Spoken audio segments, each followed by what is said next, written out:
de l'équipe ERALO, l'équipe émergente de l'Université de la Nouvelle-Calédonie. Alors aujourd'hui, ma présentation est sur la transmission du Pwapwa, qui est une langue kanak, mais du point de vue des jeunes plurilingues. Pourquoi ce sujet? En fait, je suis avant tout linguiste et en faisant mes enquêtes de terrain, je me suis rendu compte que c'est les locuteurs eux-mêmes qui me disent que vous ne voyez pas qu'en fait, on converse dans plusieurs langues. Et c'est pour ça que j'ai choisi ce sujet. C'est de voir la pratique, de m'intéresser à la pratique plurilingue de la population d'une tribu où on parle le Pwapwa. Ça se nomme la tribu de Boyenne, où je mène actuellement mes enquêtes. Et j'ai renommé cette présentation en mettant l'accent sur le point de vue des jeunes plurilingues. Dans cet environnement plurilingue, je vais tenter d'explorer la sociolinguistique dans une approche sociale, car comme je disais tout à l'heure, c'est le terrain qui m'oblige.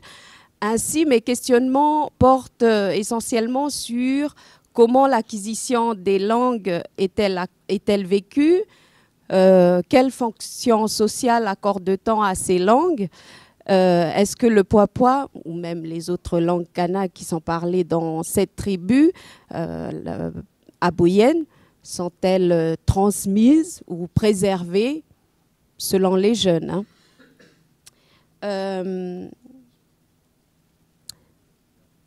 Pour tenter de répondre à ces questionnements, je voudrais d'abord faire une petite introduction, resituer où est parlée cette langue, ou la tribu en Nouvelle-Calédonie, vous montrer comment l'acquisition est-elle vécue, les fonctions sociales qu'on accorde à cette langue et les questionnements sur la préservation et la transmission de ces langues kanak. Alors, comme l'a souligné Stéphanie et Fabrice tout à l'heure, c'est que, voilà, en Nouvelle-Calédonie, il y a 28 langues kanak et il y a aussi des langues dites allochtones. Là, c'est juste une liste non exhaustive de ce qui se parle en Nouvelle-Calédonie comme langue, mais dans une approche sociale, comme l'a souligné Stéphanie tout à l'heure, on comptabilise à peu près une quarantaine de langues en Nouvelle-Calédonie. Je m'intéresse essentiellement à la langue parlée dans...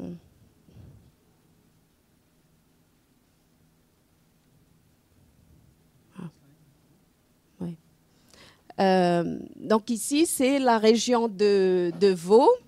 En fait, c'est au nord de la Nouvelle-Calédonie.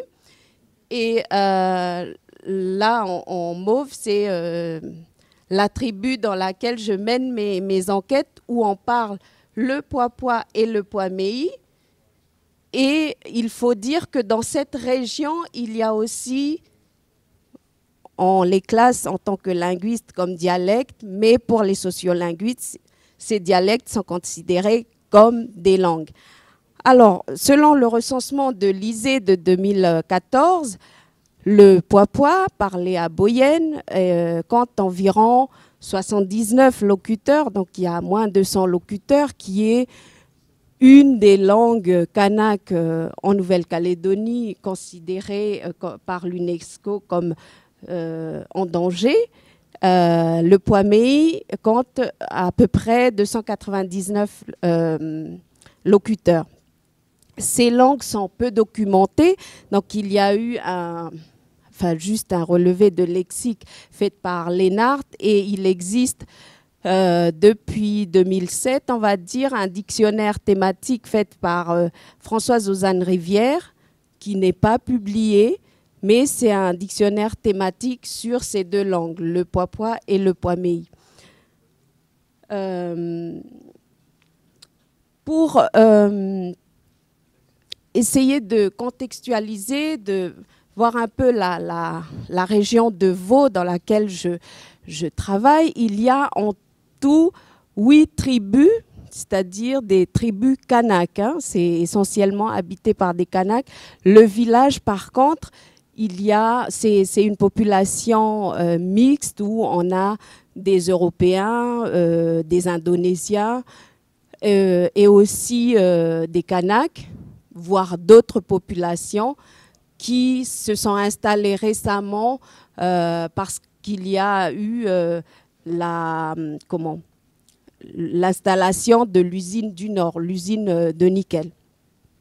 Donc, dans ces tribus Kanaks, on peut voir dans ce tableau que, au moins dans une tribu, il y a au moins 2 langues qui sont parlées. Mais si on écoute les gens parler, on va dire que c'est vraiment, dans la pratique sociale, ils ont vraiment des compétences plurilingues, c'est-à-dire qu'ils échangent dans plusieurs langues kanaks, sans passer par le français. Hein. Alors, qu'est-ce qui explique cela ? Que la population parle plusieurs langues kanaks. Il faut d'abord comprendre cette tribu, comment elle est située en Nouvelle-Calédonie. C'est que Boyenne, si je passe à la carte, ici, la tribu de Boyenne se situe entre le village de Temala et vers là, c'est un grand domaine. Autrefois, c'est un domaine d'un colon de Nouvelle-Calédonie. Et lors de la colonisation, toutes les populations kanaks installées tout autour ont été déplacées et cantonnées dans cette tribu de Boyenne. Du coup, qui dit déplacement de population, ça veut dire que les gens ils se déplacent avec leur langue.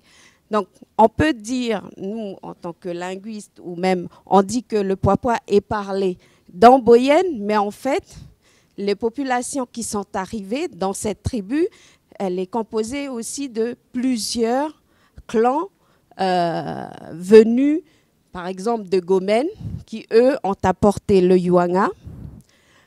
Les clans venus du bord de mer, de l'autre côté le Yuanga et de ce côté vers Temala le Puamei.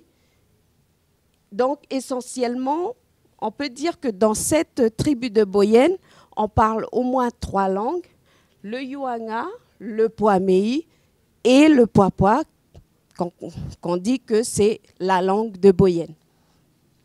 Donc ça, c'est une contextualisation au niveau géographique. En menant ma petite enquête, on va dire, j'ai commencé parce que au départ, je voulais d'abord faire une description de la langue, une description linguistique, mais c'est surtout la sociolinguistique qui m'a interpellée. Donc du coup, j'ai mené mes enquêtes auprès de 10 familles.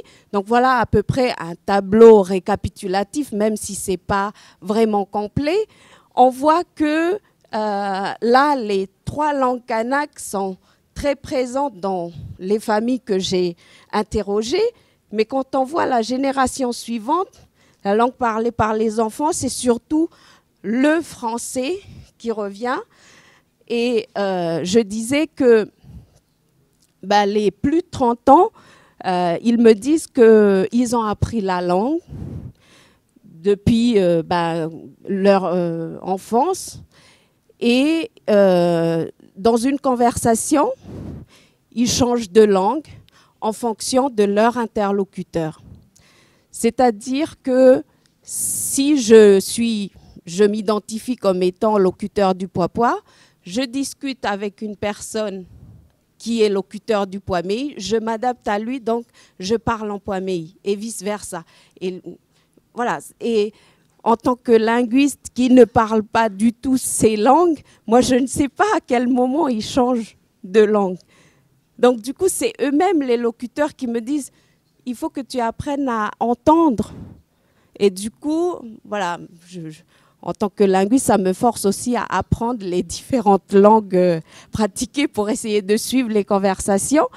Et là, dans ce tableau que je vous ai montré tout à l'heure, on se rend compte que les moins de 30 ans, ben, les langues kanak, ils se considèrent, quand je les interroge, comme étant des locuteurs passifs de ces langues parce qu'ils discutent souvent en français. Ça, c'est ce qu'ils me disent. Et on voit dans 80% de familles que les enfants sont des locuteurs passifs de ces 3 langues kanak. J'ai essayé aussi de savoir connaître un peu leur point de vue des jeunes. Ils disent que, voilà, quand ils discutent entre jeunes, eh ben, ils ont tendance à... là, on voit bien, ils me disent qu'ils ne sont pas locuteurs. Mais après, quand je leur pose des questions, ben, ils me disent « Oh, ben nous, quand on discute entre jeunes, on mélange un peu les langues. » C'est-à-dire, on prend un peu du Pwamei, du Pwapwa ou même du Yuanga. Et là, on voit que dans leur pratique, c'est une pratique plurilingue, mais qu'eux-mêmes, ils dévalorisent. Et ils se disent que ben, ça, c'est un mauvais parler. C'est une influence venant des plus âgés, parce qu'il faut bien parler la langue. Voilà, si vous parlez en Pwapwa, il faut utiliser que les mots en Pwapwa et vice-versa. Donc, les jeunes, quand ils se disent que ben, notre Pwapwa est différent de celui des plus âgés. Et ils considèrent que c'est une déformation. Parce que là aussi, c'est une influence des personnes plus âgées. Parce que on va dire que enfin, selon mon interprétation, hein, mais que les plus âgés, ils ont une vision normative des langues et pour eux, ben, parler de cette manière, c'est une déformation des langues. Mais du point de vue social, le parler plurilingue, c'est une continuité, parce que les langues évoluent. Voilà,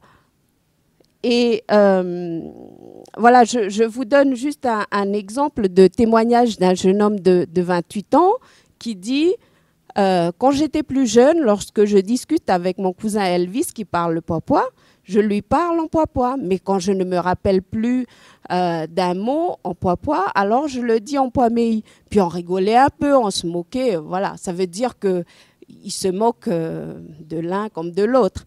Mais maintenant, c'est normal pour nous de mélanger les 2 langues. Et parfois avec le Yuanga, si je parle avec un locuteur Yuanga ou le français, etc. Et là, on voit bien que là, c'est bien une pratique plurilingue qui est considérée actuellement comme une pratique courante ou normalisée par les jeunes actuels. Mais si on regarde, on peut comprendre également que selon l'évolution de la société, quelle fonction sociale les plus âgés ou les plus jeunes, ils accordent à ces langues. Pour les plus âgés, ben, c'est important de maîtriser le Pwapwa, là je fais des langues kanak en général, pour les échanges coutumières, communiquer avec les autres personnes, les autres kanak de l'ère Haute-Mawab. Ils ont plutôt une vision normative. Alors que les jeunes, ils privilégient plutôt le français, c'est la langue de communication avec le reste du monde, la langue de la réussite, comme on dit toujours. Les langues kanak, il suffit juste de comprendre un mot ou quelques expressions, ça leur suffit de se dire que ben, moi je fais partie de cette région, de marquer leur appartenance identitaire. La plupart des jeunes que j'ai questionnés, on va dire. Et là, on voit aussi que la pratique plurilingue devient, enfin, selon moi, hein, la norme chez les jeunes. Et pour terminer,